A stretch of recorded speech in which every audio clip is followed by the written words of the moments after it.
Coucou chère communauté, j'espère que vous allez bien. Moi je vais bien par la grâce de Dieu. Aujourd'hui nous allons parler des différents programmes d'immigration.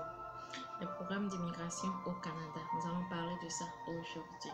Si vous optez pour l'immigration au Canada, sachez bien que vous rentrez dans les catégories suivantes.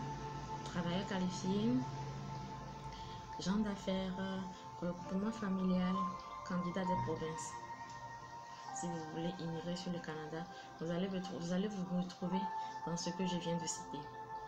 Ok. Donc nous allons commencer avec le programme de travailleurs qualifiés. Qu'est-ce que c'est que le programme de travailleurs qualifiés? Le programme de travailleurs qualifiés, tout d'abord, débute par l'évaluation. Vous devez premièrement vous évaluer pour voir si vous respectez les exigences. C'est après l'évaluation, maintenant, vous allez soumettre votre demande pour avoir le permis. C'est ça. Donc, c'est comme ça que ça se passe. Et très souvent, les gens passent par le chemin de l'entrée express. L'entrée express, c'est bon pour cette fin. Donc, c'est ça. Je vais vous parler un peu du programme de travailleurs qualifiés. Après avoir fait l'évaluation, vous devez maintenant soumettre votre dossier, votre demande pour avoir le visa.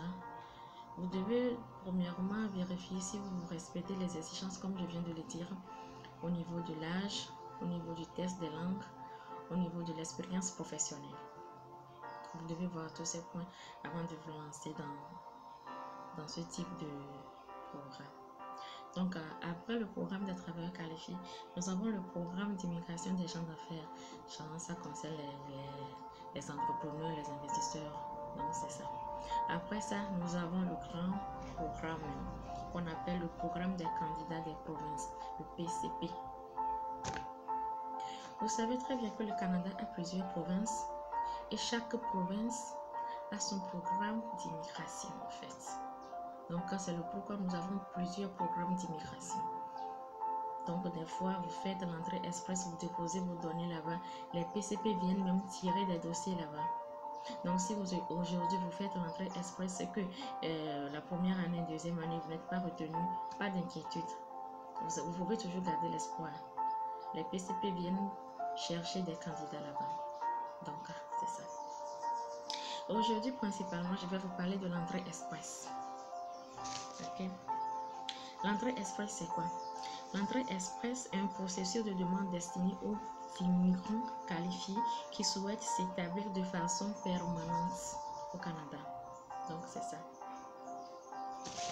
Aujourd'hui, nous allons parler de comment est-ce que l'entrée express fonctionne. Parce que j'ai reçu plusieurs questions concernant ça. Les gens se posent beaucoup de questions sur l'entrée express. Parce que très souvent, on dit que ça prend 6 mois. Mais les gens pensent que quand tu te dis non, je vais commencer, je vais faire l'entrée express, c'est à partir du moment là où c'est quand tu fais l'évaluation, c'est à partir du moment là. Non, c'est quand tu soumets et que tout est ok, tu commences par compter à partir de cette date-là. Jusqu'à 6 mois. Donc, c'est ça. Comment est-ce que ça fonctionne? Premièrement, on détermine l'admissibilité au programme. Vous devez savoir si vous respectez les exigences pour répondre à ce programme d'entrée express. Vous devez le connaître. Si vous ne satisfaites pas à ces exigences, de grâce, laissez tomber. Passez par autre programme, par exemple par les PCP. Donc, c'est ça. Déterminer l'admissibilité, c'est ce qu'on appelle éventuellement l'évaluation. Pour commencer quelque chose, pour commencer ces programmes, vous devez toutefois vous évaluer pour voir si vous respectez les exigences, les conditions. Ok. Donc, si vous faites la première étape qui est de déterminer l'admissibilité, le point c'est de préparer les documents. Maintenant, vous allez préparer les documents. Parce que vous avez déjà fait l'évaluation que vous êtes admissible. Donc, maintenant, vous préparez les documents. Mais je vais vous dire quelque chose, le test linguistique est très important. Le test linguistique est très important dans l'entrée express. C'est obligatoire. Donc, si vous ne le faites pas, vous ne serez pas admissible à ce programme.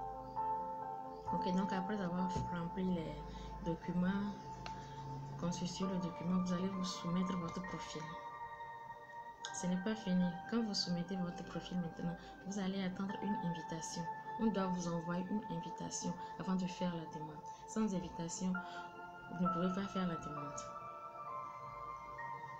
Dès que vous soumettez votre profil, vous serez dans le bassin. Le bassin est constitué de plusieurs milliers de dossiers. Donc, avant de postuler, avant de mettre votre profil dans le bassin, avant de déposer vos dossiers dans le bassin, assurez-vous bien de respecter les exigences. Parce que dans les 1000 et 1000 dossiers, tous ceux qui déposent respectent les exigences là. Donc, si par toi, si pour ton dossier, il y a des petites erreurs sur soi, non. Tu n'auras même pas une petite chance. Parce que de jour en jour, ils augmentent les points là-bas, mais les gens réussissent. Donc, tu dois être au top avant de déposer ton dossier là-bas. Donc, c'est ça. En quelque sorte, c'est ce que c'est que l'entrée express. L'entrée express, c'est ça. Je vais vous résumer ça. Premièrement, vous allez déterminer l'admissibilité pour voir si vous êtes admissible à ce programme d'entrée express. Secondo, vous préparez les documents. Vous allez préparer vos documents.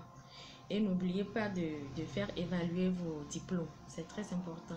Vous devez évaluer vos diplômes. Ok, donc maintenant, après ça, vous allez soumettre votre profil.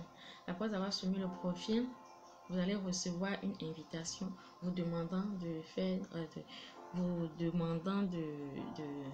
de faire maintenant votre demande pour obtenir la résidence permanente.